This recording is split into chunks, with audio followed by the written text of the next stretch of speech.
hCG Chica. Welcome back to the hCG Diet Interviews. I have Heather with me today. This is episode 29, and she has lost a total of 150 pounds so far with hCG. So it's just amazing. And she told me that that amounts to 10 sizes down in clothing for her so far, which that's just amazing. That's huge. Do you feel like that's huge? Like I do. I do. Good. It's been a year and a half, so it's come up on me slowly, but yeah, it's That's pretty good. amazing. I'm glad you recognize what a huge accomplishment that is. Oh yeah. Oh yeah. Took a while. Well, thanks for being with me today. We're just going to hop into it. I'm going to ask some general questions and then we're going to get deeper into her story, the emotional side of things, because really that's a huge part of weight loss, as you guys all know. And so she's gone through the gamut of it actually. Why don't you give us just some of your basic stats, your age, your any health conditions that you have, things like that. Sure. Well, I will be 42 in May, so coming up on my 42nd birthday. I do have type 2 diabetes, which is one of my main motivators for starting the hCG.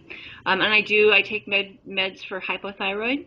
Okay. And then I also deal with polycystic ovarian syndrome. So. Gotcha. Okay. So those are her stats. So just so you guys know, there's a lot of people doing this protocol who are not in perfect health, and it can help. It's not like it fixes everything, but you can lose weight with health issues on this protocol, I think is the main thing for people to realize. Yeah, and I've found that, and I've found even for like the polycystic ovarian syndrome that my cycles have smoothed out. For the first time in a decade, I can have regular cycles. Really, So and that's nice. wow, does that continue for you? Like when you're not on HCG, it's more stable? It does. Now between this round, I'm on round 6, finishing up round 6, and my last round, I took a 5-month break, and towards the end, things started to get a little bumpy again. But I think it's just the weight loss and the low calories. Right. I don't know if it's the hCG itself, but it does seem to really give me clockwork cycles. Interesting. Wow, that is very interesting. And so tell us what your starting weight was, if you don't mind, and where you're at right now. Sure. I started at 427 pounds, and as of yesterday, I was at 283. So I think that's just about 150 pounds even. Yeah, and you're Gone. tall, right? You're 5'11". I'm 5'11", so yeah. 5'11", my opposite. You've got Yeah. you've got 10 inches on me. We should stand next to each other sometime. Why don't you tell us, like how many rounds you've done for this 150-pound weight loss? When did you originally start that type of stuff? Sure. Well, I'm finishing up my 6th round, and I started in, let's see, this is 20, so I can't remember my notes now, but I think I started in July of 2013, I believe. That is correct. That's what you wrote. Yay! Got it all right here. So July of 2013, did my round 1. Um, yeah, so you want to know how many, that was your question, right? Yeah. So that's good. So 2013. And in July. So it's actually not even quite 2 years later, right? It's like a year and I don't know, 9 months or something. And you were not on hCG that whole time, right? You did rounds. I did, and when I first started doing the rounds, I would take Dr. Simeon's traditional breaks between the rounds and lengthen them each time. Okay. Yeah, so that accounts for a lot of the time. And then again, this last time between round 5 and 6, I took a 5-month break just because I was tired. Awesome. So see, this is something that you guys I'm always trying to show you guys, like, um, weight loss is really pretty quick, even though sometimes people get upset about their average weight loss, but when you think about it over the whole scheme of things, you've lost 150 pounds in basically, a year and a half.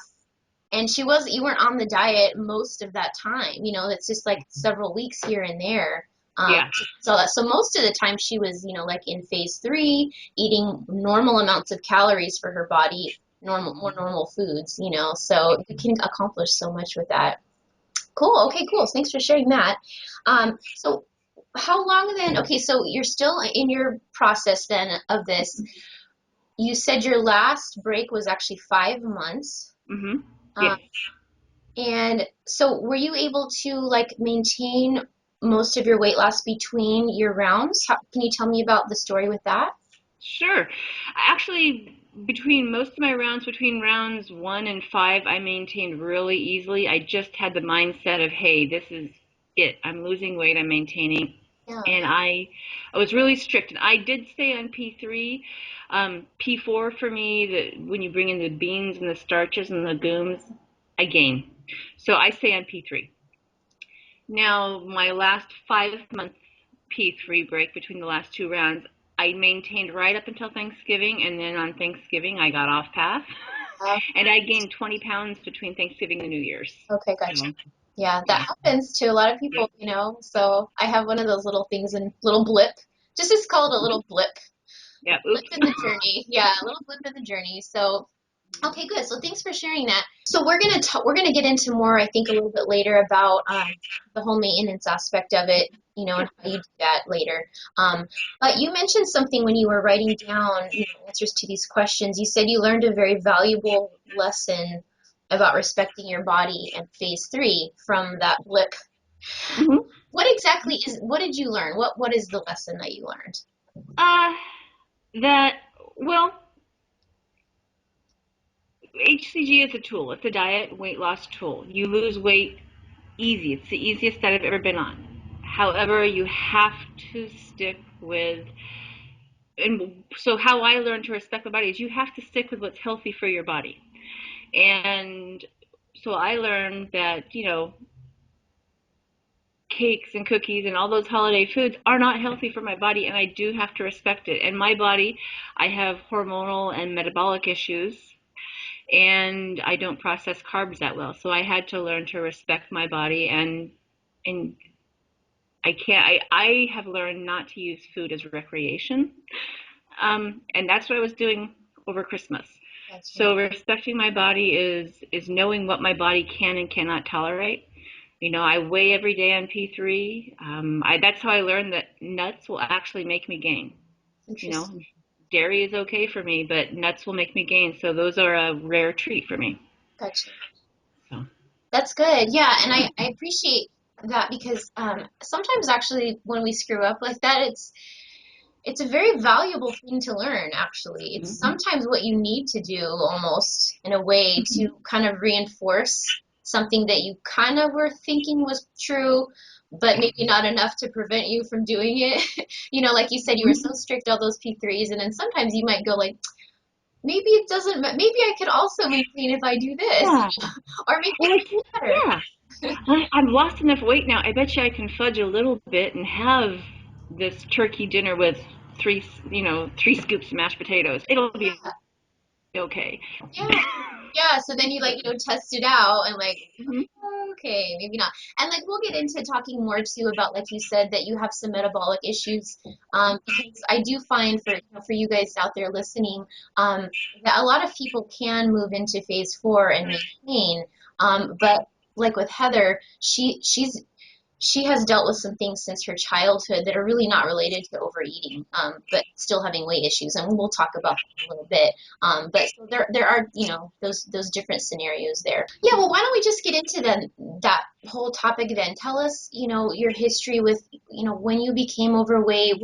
What's the story related to that? I like to say I was born chubby. But it says born a month premature, already weighing 9 pounds. Now, my mom was diabetic, and I think I probably inherited metabolic issues from her. But basically, from birth, I've always been overweight, chubby. I think I put in my notes to you that my mom took me for a diet, my first diet when I think I was 6, and I did my first diet when I was 7. Always, always, Cabbage always. soup diet, it says. Yeah, The 1970s cabbage soup diet. I was Yes. 7. That's so sad. Yeah. How did But you it, feel? Like, what did you think when you were that age and someone put you on a diet? Like, what did you think? Like, how did you feel about that? well, as when you're a kid, you don't know really how to interpret what's coming through. My mom was doing it because it was the 70s and she was concerned for my health, and there's a big push to be thin, thin, thin.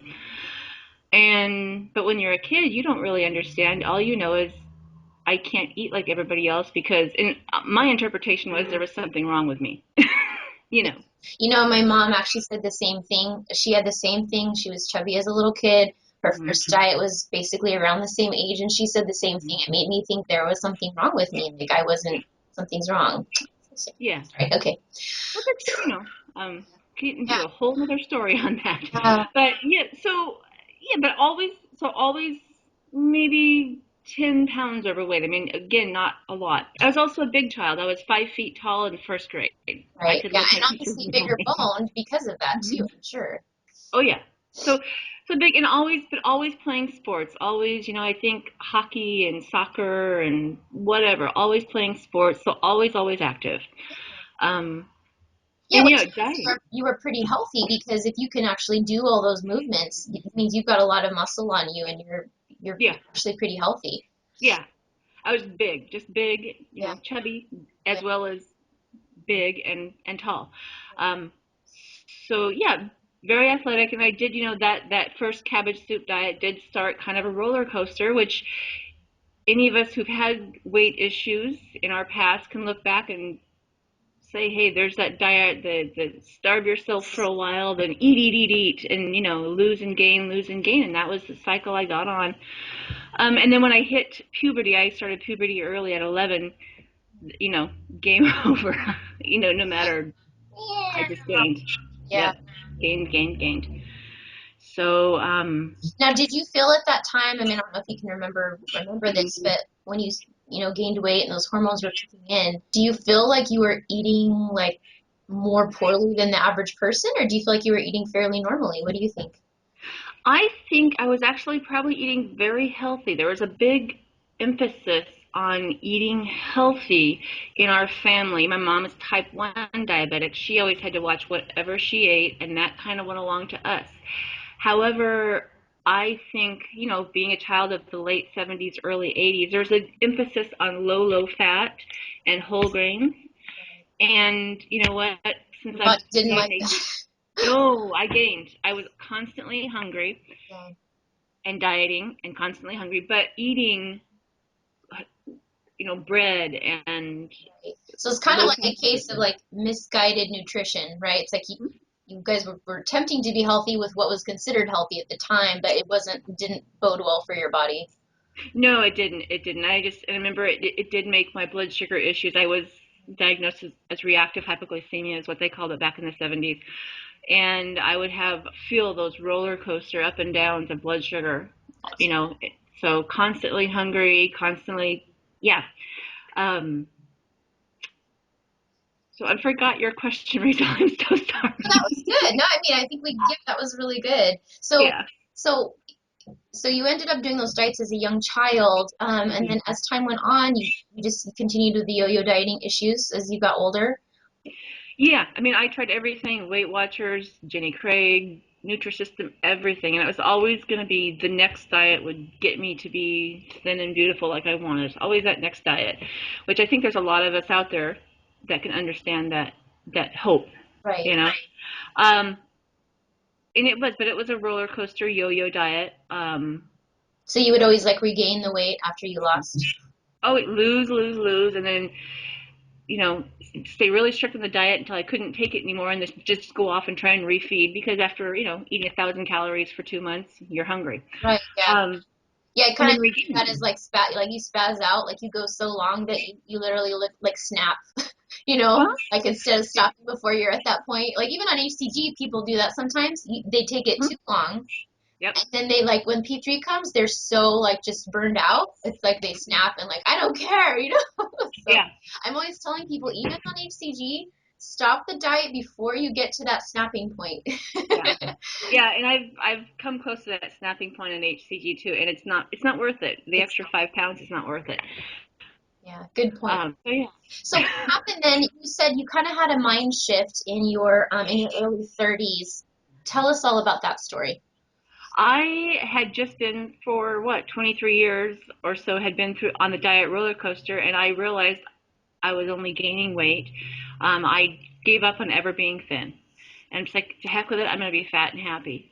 and I've always been active outdoors, athletic, and I just kept up with my athletic lifestyle. But I just said I will not diet again. I'm not going to do it because it was I think it was hard on my body, Mhm. and it was also hard on your psyche, Yeah, you know. yeah, So I just said forget it. And so probably for 7 or 8 years, I just did I tried to eat healthy, my version of healthy, which for me as an adult is more of a low carb, higher protein. And I did that. I would eat greens and, you know, whatever, lean meats, but I was also adding in potato chips and whatnot. yeah. I Who was who enjoying it. wants to be able to eat a little, a little bit of junk food here and there without it, Yeah. Yeah. So you were eating fairly healthy, and I like what you said that you got to that point where, like, if you're always dieting, like you said, and never feeling like you're good enough because you're not where you think you should be, like, what kind of a life is that, you know? Yeah. And it just got to the point where I am just going to learn to be happy with myself. Yeah, love myself.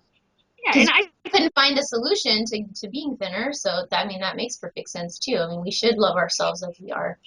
Yeah. yeah, we really should. And to me, what I've really come to learn over the past couple of years of hCG and just throughout my life is that there's kind of a split mentality to dieting in this country, which there's some, hey, you're healthy, you're in shape, you want to lose a little weight, feel better physically, you do it.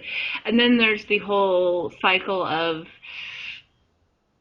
um, you're not good enough unless you're size 5.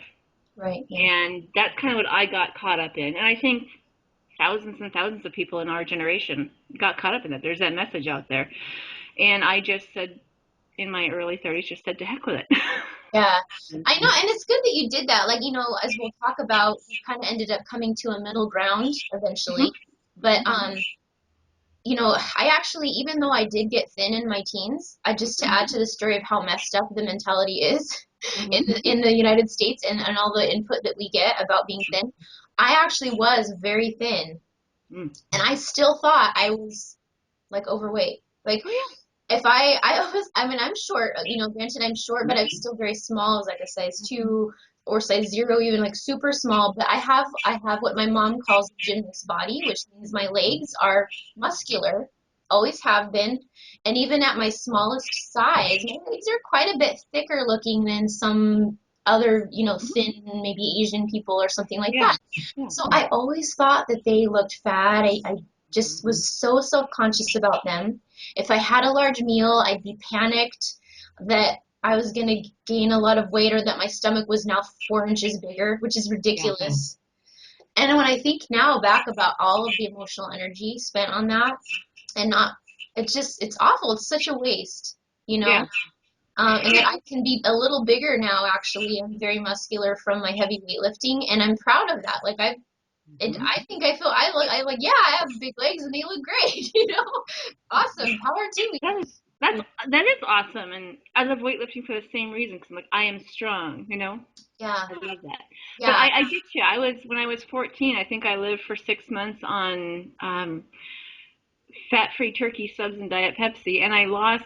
I got down for me, which is a really thin rate. I got to 165, which is yeah, very thin. yeah, And for I sure. remember Yeah, and I remember my ribs showing and looking at myself in the mirror and looking at, my hips because I have big hips. That's where I carry my weight. I'm thinking, oh, I'm 5'11", and I'm a size 14. Oh, and I just wasn't good enough. So yeah, I get that. I get that. And so I think, again, by the time you hit your 30s, you're like, oh, to heck with it. I'm done with that. Yeah. Okay, good. So you came to that place where you realized that importance of accepting yourself. But what problems did you end up running into still with Yeah. So still did continue to slowly gain, and I would say it's probably because my metabolism was probably messed up from years of yo-yo dieting, and so when I stopped dieting altogether, I think I continued to just slowly gain over the next 7 years, and I did get to the point where I was at 427 pounds about, Yeah. and uh, so I did still experience a problem in my mid 30s. I was diagnosed with type 2 diabetes. Um, And I was so shocked because I was like, I'm exercising and I'm eating fairly healthy, But when it comes to a certain point when you've got so much extra adipose tissue, your body can only handle so much. And so I was diagnosed, with diabetes, and my thyroid started to poop out. I had to start taking thyroid meds. And it just got to the point, even though I was active, I was not as healthy. When you start to add in age to it, time caught up with me. Yeah. Yeah. So, and then I think I told you in my notes that I was out whitewater rafting and had an accident and tore up my knee. And then that was the final tipping point for me to go and start thinking about weight loss again, because it's very, very hard to be immobile and to be rehabbing a knee when you're 250 pounds overweight. Yeah. So, So you kind of started rethinking things a little bit. hmm So tell us from there then how you ended up kind of coming across the protocol. I had been going to a doctor. I've had the same doctor for, gosh, like 10 years now. And she had been, occasionally approaching me about weight loss. And I'd be like, no, I'm not interested. I'm just going to, eat my low carb diet and be fine with it. And then after this accident, I started thinking to myself, I wouldn't admit it to anybody else, but to myself, I'm like, I have to do something because I cannot be immobile, Um, and I knew my doctor had mentioned weight loss surgery, and that scared me because that's a major invasive surgery, and I was really scared about it, and I said, absolutely not. And then a few months later, she brought up hCG, and I said, 500 calories a day? Yeah. Absolutely not. Especially with your history, I mean, it sounds like, oh, I'm just going to be fueling the same thing I used to do, technically, like this unhealthy mindset, and it can sound like that. It does, yeah, exactly. And that's how it came off to me. I'm like, oh, come on, it's a crash diet. And, I went through the whole tail end of that year, and then by next summer I was on vacation, and I was out in the middle of central Washington. It's 100 degrees. It's hot, hot, hot. Here I am sweating in my knee brace. It's hard to get around. Yeah. I'm uncomfortable in the heat, and I'm like, Yeah. kind of, you have, yeah, something's got to give moment, and that's what I had. Gotcha. You're like, okay, I give up. I'll try it. And so I tried hCG because I was really scared to have the weight loss surgery. I figured hCG was my last stop before weight loss surgery, and I didn't expect it to work. I Yeah. thought I would be having weight loss surgery. Yeah. So Good. And then you've used prescription HCG, right, for all your yeah, rounds, but you've yeah, and used different types, right? I Injection. have, yeah. I for my first 3 rounds I went with the new image, Yeah. and I just used their troches, and that was really convenient. Just pop one in your mouth under your tongue. And then my doctor, the same doctor, her clinic, they actually have somebody who does hCG there. And the way my personal flexible spending account is set up, I can use that to pay them. And so I started going to this clinic for my hCG. And for me, that's really convenient because I have somebody right there who can do a bioimpedance electronic scan and help me, if maybe I need to take extra vitamins or on P3 eat a certain set of proteins, so that they're there to troubleshoot with me. So Awesome. I've been doing that. Okay, so when it comes to actually doing the diet, being on phase 2, I'm Mm-hmm. curious about how like the first week of phase 2 feels for you. And then after that, maybe we could talk about what parts of the protocol are more challenging for you and what parts felt more easy. Sure. So the first week of P2 is a challenge for me. It's gotten a lot easier probably after round 3. I'm just a lot more used to it. I know what to expect. However, my first round in July of 2013, I was coming, again, diabetic, had high blood sugars, um, and had a lot of water retention too from being overweight. So that first week to 10 days of P2 was a real struggle for me. You're going low calorie, so your body's not getting the same amount of sugars it's used to. Also, you're losing a lot of water weight. So I struggled with dizziness and lightheadedness the first week. And that's something like if you are diabetic or have blood sugar issues, I kept an apple on me, and I could feel it coming, and I would just eat an extra apple. Gotcha. Um, yeah, Cool. and so So I just what did you do to handle that? And then did it eventually get better then? yeah, by about week 3, my body was used to it. But again, I just there were some roller coaster rides. And one thing I did start doing to help with the lightheadedness is I got some sugar-free electrolyte mix, and I would take 2 servings a day. So just some potassium and calcium, magnesium, because Oh, yeah, you do lose a lot of water weight, especially I think, especially if you're quite a bit overweight, you will be losing a lot of water weight the first couple weeks. yeah, in fact, I tell people that too a lot online. Sometimes people who are thinner will compare their weight loss with people who are heavier. And I Hmm. try to tell them that usually when you're heavier, you're also taking more water weight.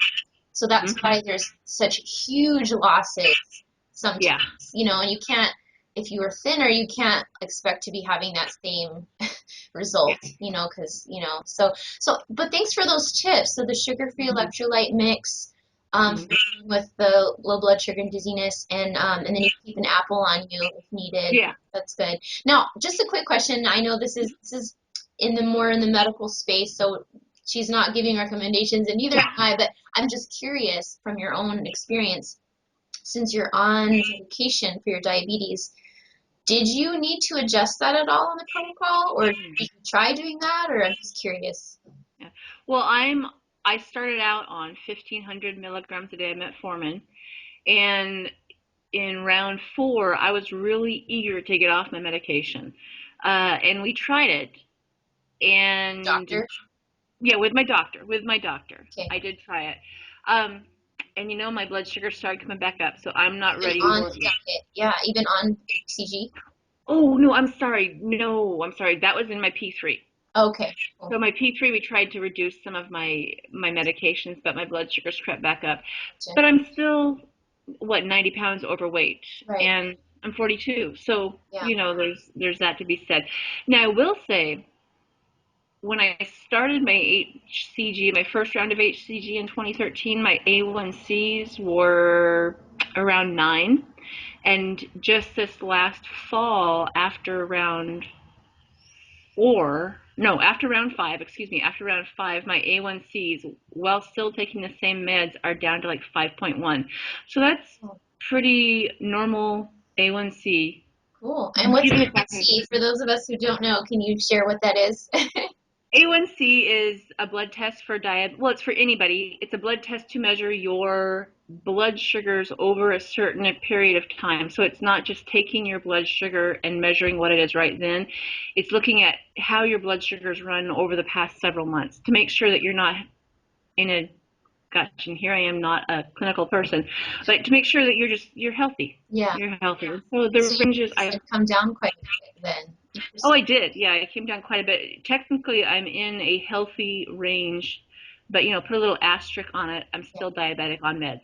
sure, gotcha. Yeah. Oh, cool. Well, thanks for sharing that though, because I was just curious about that. Oh, you mentioned in what you wrote that with getting on phase 2 as well, that you learned to slow your physical activity as well. Hmm. Is that another? Yeah. So yeah, during P2, I do slow my physical activity. Um, you know, I don't know. I don't know how people who are much thinner, but for me, being above 300 and keeping up my regular activity routine, I would get lightheaded and weak and kind of a little bit breathless. Yeah. So, instead of going to the gym and lifting weights and doing interval cardio, what I'll do is, like, right now, I once a week I go to a gentle yoga class, Cool. and I'll do gentle yoga before bed, stretching, focusing on stretching and basic core strength maintenance. Yeah.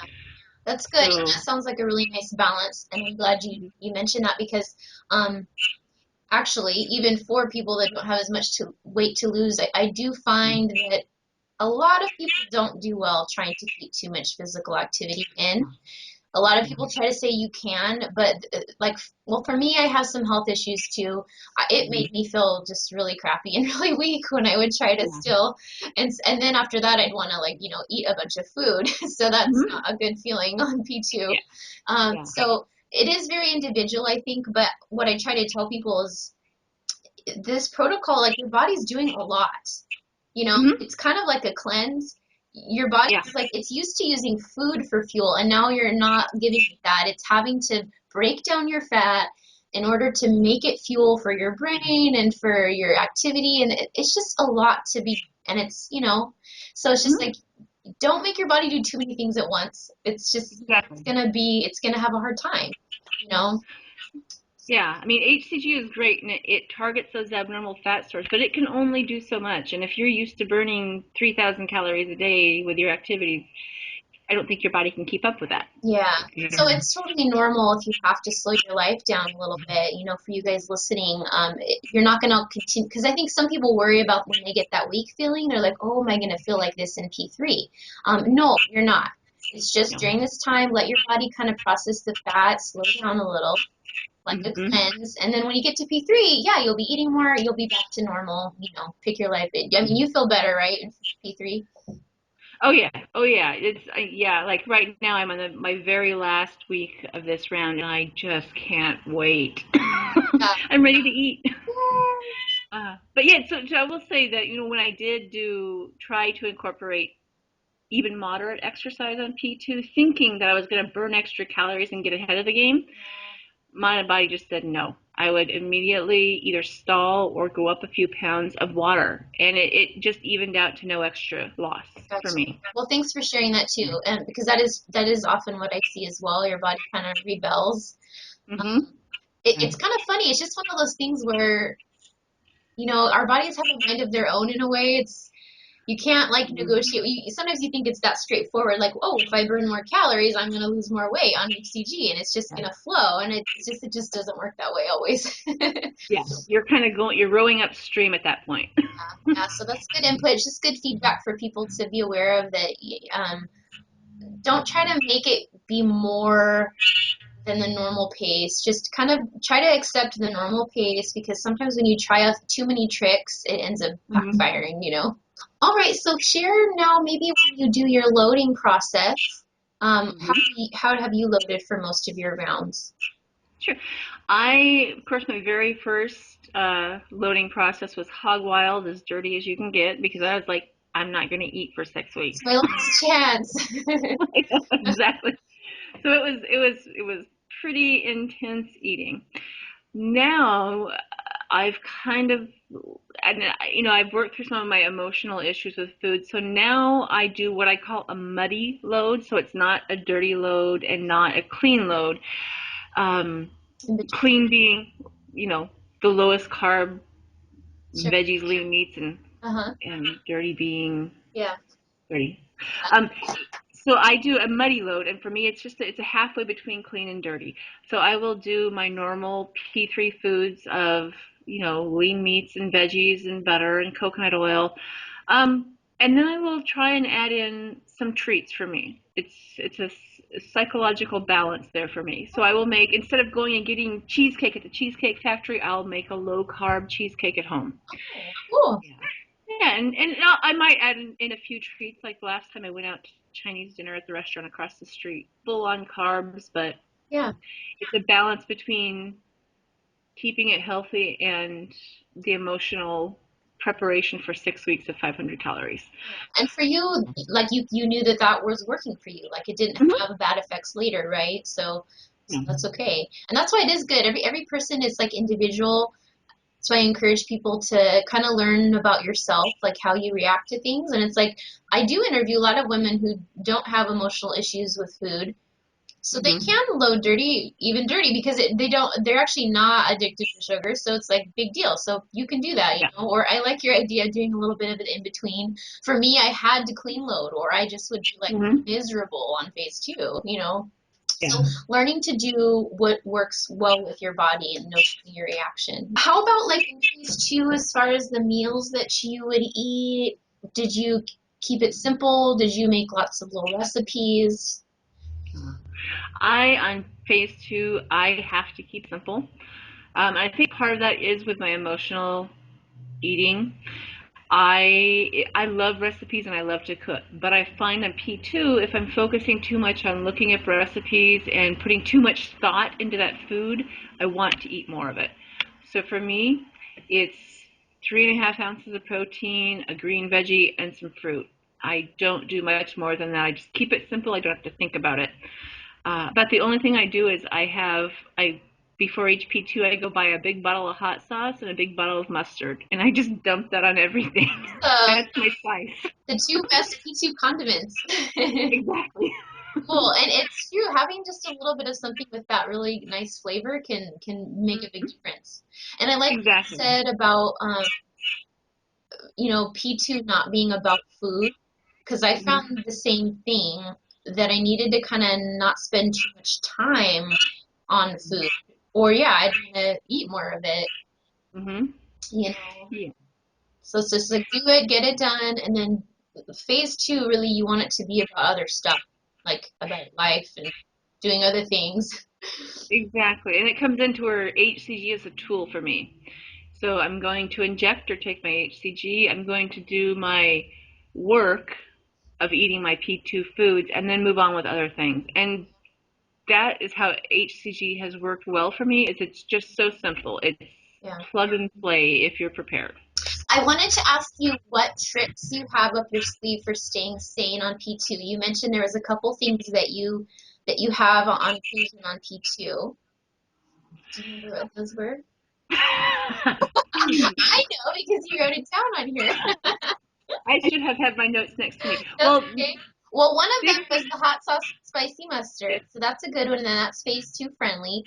You mentioned one other treat, and I'll just blanket oh this yeah. here real quick for everyone. Her little treat is technically off of the original protocol, what we call that rogue.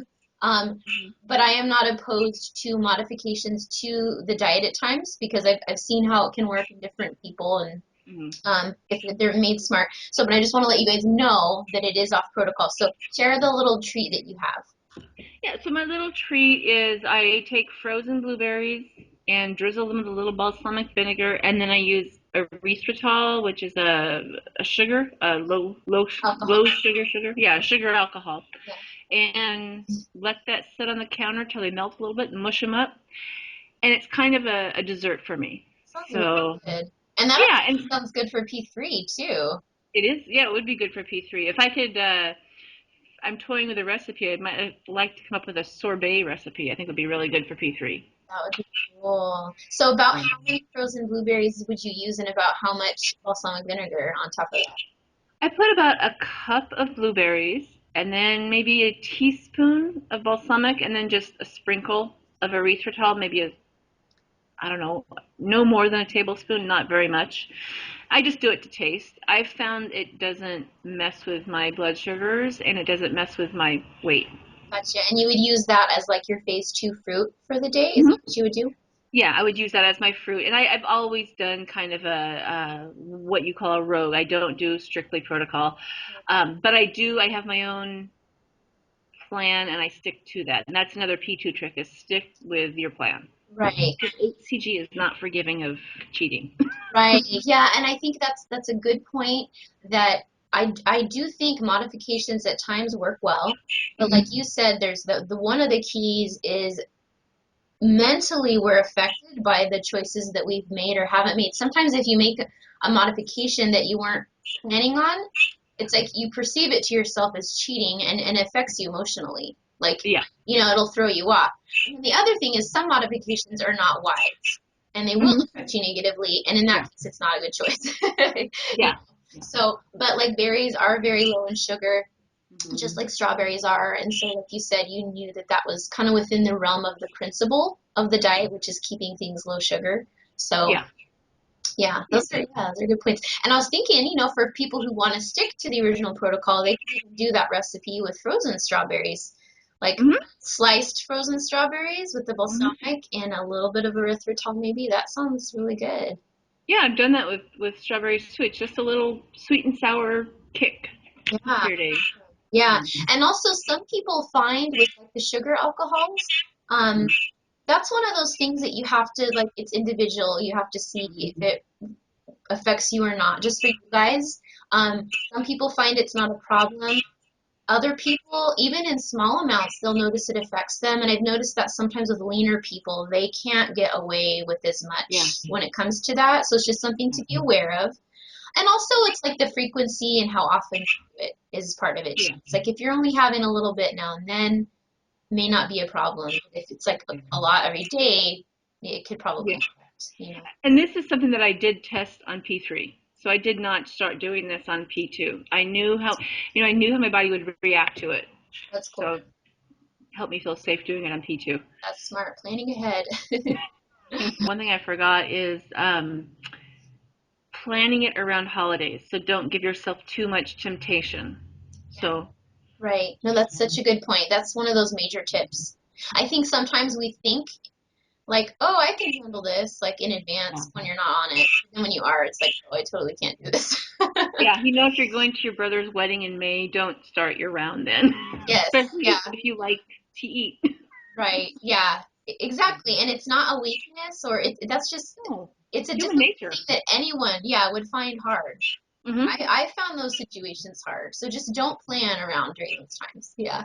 Exactly. Make And it so, easy on yourself. yeah, so it's like if something like that came up, would you stop around earlier than usual if something like that were to happen? Or If it was something like a wedding where I know myself personally in social situations, even we had a big staff meeting at work, I knew that I would want to eat because I just do in social situations. So yes, I would probably have done a planned interruption if something like that was on the horizon. But so far, I've been lucky to just been able to plan ahead. So yeah, I've never really had to interrupt around. gotcha, cool. Well, why don't we get into phase three now in more detail? So because you, like you said, you have some thyroid issues, Hmm. you know that you have metabolic stuff with the diabetes and just having issues as a young person. Um, Hmm. how has phase three been for you as far as maybe stabilization and what you find you can eat as, in between your rounds? Sure. I do stick to P3. I've not really moved on to P4 during my stabilizations. And I need to be strict. I still weigh every day. Yeah, And, I think I said before, that's how I discovered I don't have too many nuts. right. Nuts are actually a little carby for me. Um, so I stick to more of a low carb paleo. So lots of meats, and I'll do fattier meats. I do okay on fats. So fattier meats, green veggies, um, lots of butter, coconut oil, avocado oil. So like a low carb paleo. So Yeah. that's how I do P3. And do Um, you feel like, let me interject here, do you feel like happy with that? Like emotionally, like do you feel like you're at peace with eating that lifestyle right now? I do feel that way. I will say that I do make modifications to it. So I will, you know, cream cheese is not strictly paleo, so maybe you'd call me more primal, but I will make like a low carb cheesecake with the erythritol and stevia. It's just finding that balance between what I feel healthy on, which is more of a primal paleo lifestyle, and the balance of I'm still a human being with 20 some years of food issues, and Right. I need to make it easy on myself. So I do give myself treats. Gotcha. So you have your little treats that you can do that don't totally derail you. Exactly. And I just learned I really concentrate on trying to make my comfort foods at home P3 friendly. That's So great. Yeah. yeah. I think that's actually something we all need to do is you need to find replacements for what you used to eat, but Hmm. it still tastes like a dessert. Yeah, exactly. Speaking of that, do you think we could get a link or something to the recipe for the cheesecake with the erythritol in it? Later? I don't actually have one. I just kind of throw stuff in a bowl. Oh, really? Oh, But maybe I need to there's find lots. some guys. I will say Maria Emmerich, Oh, her yeah, site, I know who she is. she has some stuff, and she has a great avocado sorbet, which is really a good dessert. Avocado and lime sorbet. That's really good for P3. Oh my goodness. Okay, well, I'll give you guys the link to that in the show notes. So that sounds really good. Cool. Yeah, that was really helpful for my first couple of rounds because I knew I had to figure out something. Yeah, avocado lime. I would never. That totally makes sense though for sorbet. Very Awesome. So okay, great. So you found that with phase you couldn't really enter phase four because of your metabolic things that you're actually still kind of hoping to figure out more as time goes on, right? I hope I hope as I become leaner that my metabolic issues will decrease. At least according to my doctor, that's what we're Yeah. hoping. Yeah. And I hope I do have some more leeway. I would like to have beans and Yeah. whatnot. But for But for right now, now, you have the tools that you need to maintain and still have some treats that you can make and eat healthy. And so I think that's the main point, you know. yeah, yeah, and it's comfortable. Yeah. It's comfortable. I don't feel like I'm always on a diet, Yeah, I which is really important. think it is. Yeah. Yeah. Good. And now when you stabilize, about where do you stabilize from your phase two usually? I usually know tomorrow for this round will be my last injection day, and on those 3 days that you don't inject but you eat lower, I tend to drop down below LIW, and so I usually stabilize 5 pounds below up to maybe 2 pounds above, and I really, really try and stick with that. Oh. Um, Asterisk being last holidays Yeah, right. No. when No, everything went the haywire. blip. We're aware of the Yeah, blip. yeah. Oh, I wanted to know if you don't have to talk about this, but you mentioned that you've been working on emotional eating issues with a counselor. Yeah. And so I was just curious, how are you working on that? Like how does a person do that? Do you, you I don't have think to. it would be well, I think it'd be really individual for each person, but Yeah. for me, there was my childhood, being on a diet when you're 7, and like you said, your mom said, feeling there's something wrong with me, and I took that as what have I done wrong, and to learn that your body is not your friend at that young of an age, and paradoxically, I think with all the emphasis on diet in my young life, that I learned to use food for emotional issues. So food was my enemy and food was my friend, just depending on what cycle of my diet I was on. Gotcha. So learning that and learning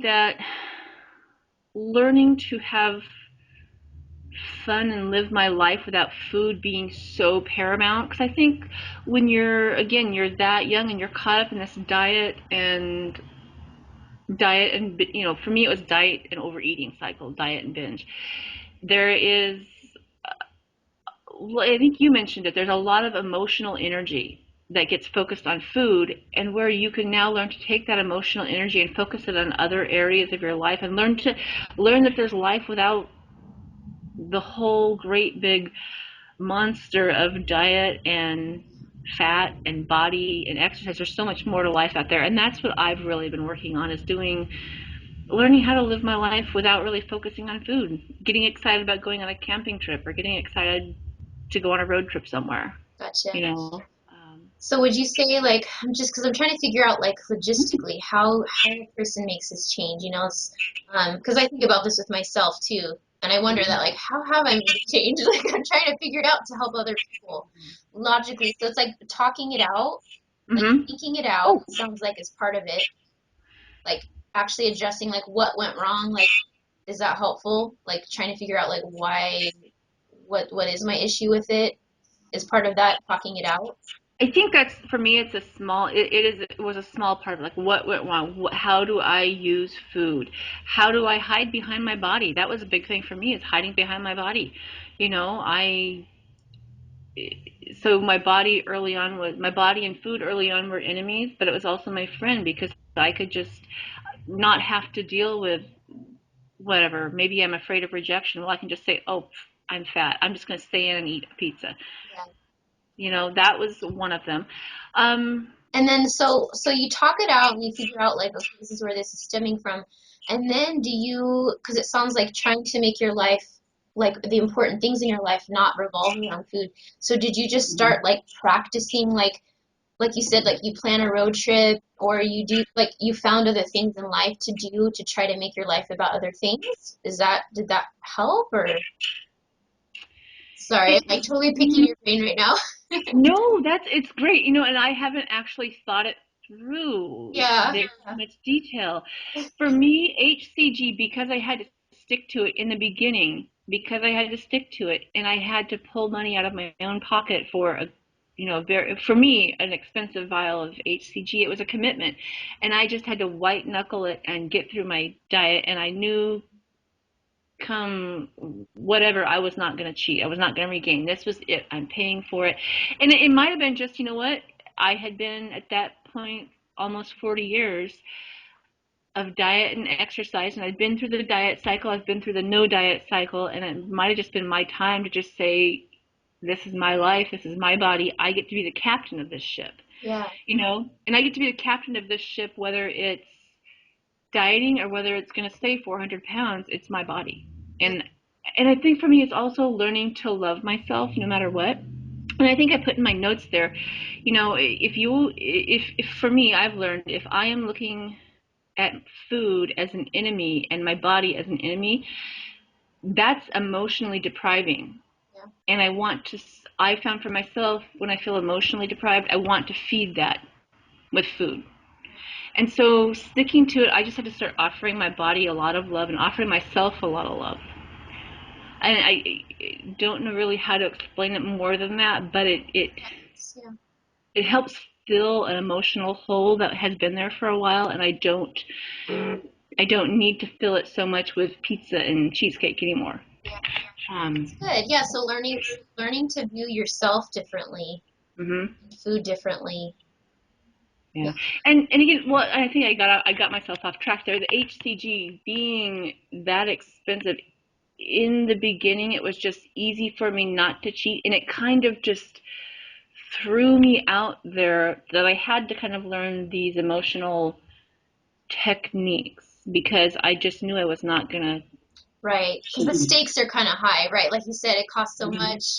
Um, And and it's very unforgiving. You cheat. For me, I cheat. I gain 5 pounds. yeah, like other diets, Mhm. you can take a day off, but this diet, it's true. You're forced to commit, or it's like Mhm. bigger than usual, consequences. So I Mhm. do appreciate that other point that sometimes there's a white knuckling it period. Um, Mhm.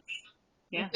and actually, I kind of went through that too my first round. I've told this story before, you guys. Sorry if I'm saying my story too much, but just for those of you who are new, like 11 days into my first round, I did binge for a couple years before the diet, and like 11 days in, I went through a withdrawal period, and I'm like, it was horrible. I mean, I was like curled up in a fetal position in my bed, right? Like Ooh. craving Yep. like a chocolate cake so bad. And I knew the consequences. I knew like Mhm. if I do that right now, because it takes 72 hours for the hCG to leave, and it's kind of like Yeah. when those cravings hit you, it's not like, oh, okay, I'll quit in 3 days. It's like Yeah. it's either now or I stick to it. Yeah. Like I'm gonna Yeah. give in now, and I was like, this is such a big moment because I felt like it was kind of my last hope, and I Mhm. felt like if I Mhm. give up now, like that's it. Like that was the last hope or something. Like, and I'm like calling my mom even. I don't usually call her for advice. I was like, what do I do? Like I don't know what to do, and like this is so hard. And I like you said, I white knuckled it in a sense, and after about 2 days, 2 or 3 days, that feeling did actually go away. Yeah. The It withdrawals was. went away, Mhm. and it felt a lot easier. And Mhm. so I think kind of with hCG, it helped break a cycle for me. Then I was able to make better choices going forward and realizing what my previous choices, how they made me feel, Mhm. and that I didn't want to feel that way again now that I had broken the cycle. Yeah. And that sparks something. It reminds me of something. Is white knuckling it, and I did. I went through that white knuckle period. I remember coming home at 5 o'clock in the evening and going straight to bed because I'm like, if I stay up, I will eat something. Yeah. And I white knuckled it for the first few runs, but getting through that, it really taught me that I don't need to eat what I thought I needed to eat. One, I really wasn't hungry, and two, white knuckling it for me through those wanting to binge times taught me that I was okay on the other side of it. So I really have never had, not before hCG, I had never had the chance to see the other side of a binge without the guilt of having eaten huge amounts of food. Good point. Yeah. So it really Yes. taught me that it's okay to not Right. And that eat. you feel better and that feeling actually does go away. I think, Yeah, feeling the urgency to eat something, it goes away. yeah, Yeah. exactly. Good. I'm glad we talked about that because I've just been thinking more and more lately about like how can people make this change for real? Like it's such an organic process really, and like you said, so individual, Mm-hmm. but it's just like trying to think of those, how is it happening just to help other people, make that change. Yeah. Yeah, yeah, that's something I've thought a lot too. I think you just have to come to a certain point where you're ready, Yeah. you know? Sometimes I tell people like there's like it's almost like a click that goes off of the brain. Um, like my second round, I totally screwed it up, and Mm-hmm. I was just eating whatever I wanted after that for a while, and I didn't feel ready emotionally, Yeah. and I did wait, and my husband helped me wait, which was good. Mm-hmm. And then I actually, at some point, like several weeks later, after just eating whatever I wanted, it was like I felt a click in my brain, like, oh, I feel ready now to start fresh. And that Mm-hmm. was the right time. If I had started before then, Yeah. I think I would have just had a really bad round again and been cheating and so Yeah, your head has to be in the right space. And this round has been difficult for me because I don't think I was completely ready. gotcha. And I took it more of as a, I'm just gonna do it. Yeah. And it's been difficult. I've been, there's been days on this round in particular more than the others where I have struggled with wanting to overeat. Okay, so last two things. What factors have you noticed to play a role in people not succeeding on hCG? What would you say about that? I think going back to just what we were last talking about, being ready for it, and then also sticking with P3, sticking with P4 if you go on to it. What I have seen is a lot of people, or with a lot of people who do not maintain, is going back to old eating habits and maybe using hCG as kind of the trick up their sleeve. So if they gain 10 pounds, oh, I'll just do another round. So I've seen that. And so that's the one thing that I try and avoid Good. Yeah. is, Yeah, so kind again, of not taking advantage of hCG is something that is an easy fallback or something. yeah, just knowing, hey, this is P3, I need to respect it, and to not, and maybe it's because I have a ways to go yet. I don't want to go backwards, Yeah. you know. Um, but yeah, Yeah. so P3 is sticking with it, That's honoring P3. yeah. Yeah, and honestly, I mean, even I actually feel, I mean, everyone feels it differently, but I feel like hCG is challenging. Mm-hmm. So it's like, even for me, I don't have any desire to do it again. Like, so it's like, yeah, I mean, to me, that is motivating. Like, sometimes I think Yeah, we get out of reality a little bit when we're off of it. And we think, oh, it's not that bad, but it's pretty challenging. So, if there is any way to keep making the right choices and keep things in check yeah. without it, it's good because it's, like you said, it's a commitment, several Mm-hmm. weeks, there's P3, so. Okay, so the last question is, what do you feel are the most important keys to success on the hCG protocol for someone, that wants to have the results that you've been getting? Well, you mentioned four different main factors. What were those? Sure. So I'm going to look at my notes a little bit here because I got a little verbose. That's But my first one is stick with it. Just stick with it. Commit to P2. Just know it's going to be 3 weeks or 6 weeks or however long it is, and just do it. The hormone is unforgiving of cheating. It's only for a set period of time, and then you can slowly work your way back, and the results are worth it. yeah, So that would be one: is stick with it. good. Um, and then two is it's a huge change in your lifestyle. So schedule it. Be as easy on yourself as you can because you're already going to be doing a 500 calorie a day diet. So if you, like for me, I know in my notes, I think I said, if you know that you love to eat Thanksgiving dinners, you love your aunt's cranberry salad and you really want some of that on Thanksgiving, don't try and make yourself be on P2 or just in your 3 week adjusting phase on P3. Don't be in that during that holiday. Just make it easy on yourself. Yeah, Um, let's see. Oh, three, develop healthier recipes. It goes along with making this easy on yourself. So let's say you're going to Thanksgiving dinner and maybe you can maybe you can find a recipe online for a lower carb turkey stuffing. Maybe you can make that instead and have that for yourself. So you're still getting the taste that you crave. For me, it's cheesecake. So I learned to develop my own cheesecake recipe, and it's a lot easier on P3 when you're driving past Taco Bell and you're thinking, oh, tonight's the night. I could just get away with one taco grande or whatever they're called. But that instead of avoiding having to deal with the emotions of avoiding that tasty treat, that there's a reward waiting for you at home, which is your sugar-free cheesecake. So it makes it easier on yourself. I love that you said that. I do the same thing to this day. It's been almost 2.5 years since I've been off hCG.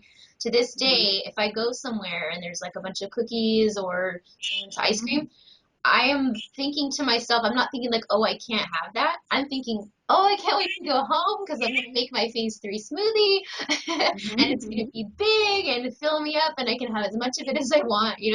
So that's what Mm-hmm. I'm thinking in my head. I'm planning on going home. I love my little treat. I love how it tastes. I'm used to it. And so Yeah. that's exactly what I'm thinking. Yeah, go. Yeah. For me, it's great because in the past, you know, uh, diets have felt restrictive and deprived. And so instead of, thinking, ooh, I could really have a messy plate of nachos, I'm going to miss those plates of nachos because I'm on a P3, I'm on a diet, I can't have it. So instead of thinking of the deprivation of can't having a treat, you think of the positive reward Yeah. of having whatever it is, your healthy treat at home. And that makes it so much easier. So there's that. And then love your body. Um, and that's been a big one for me. Hey, I'm almost 42 years old and I still look in the mirror and I still struggle. Um, but I have found it so much easier to stick with hCG. Again, kind of going back to my last point, making hCG more of a reward and more being kinder to yourself, thinking of hCG as a step towards being in a healthier body, towards meeting a goal you may have, rather than thinking of it as a punishment and a withdrawal of food. Yeah. So That's good. yeah, yeah. Actually, do you mind? I just want to read what you wrote in this part because it's really good. You guys, you have to listen. All right, so under her first point for succeeding, she wrote, love your body in all its shapes and sizes. As someone who struggled with weight since childhood, I was taught early on that I was unacceptable because I was big. I grew up believing this and blamed my body and myself. The only solution that I knew was to fight my body with starvation diets and lots of self-criticism. This led to abysmal self-esteem, and diets became a way to punish myself while trying to force my body and myself into a better shape. Hating my body, even those pesky wobbly fat bits never worked, at least not for very long. I've made a conscious effort to look at my body and myself with love and compassion. This has made a huge difference in my ability to stick with the diet. Um, hCG is a tool that makes it easy to eat low calorie without feeling deprivation or hunger. But I know that when I'm thinking of my body as wrong and to fix my flaws, I begin to feel deprived emotionally too. When I'm emotionally deprived, which we did discuss this, it's easy to want to physically feed the emotional deprivation. I hope you don't mind me reading that. I really liked No, that. It was good. That hating your body never works. yeah. If I could, put that on a billboard and walk Yeah. around with it, I would. That's No, really I love something I believe your in. body never works. I'm gonna title the blog post that, I think. That's really good. So, well, Yeah, thank you so much for being with me sure. today, Heather. We covered a lot of stuff, but Yeah, I think it's so valuable. And I hope the rest of your journey goes well. I would like to touch base with you again, yeah. I maybe would love to as two or well. three more rounds, see how things are Hmm. going. You know, I would enjoy that. yeah, that'd be awesome. Thank you.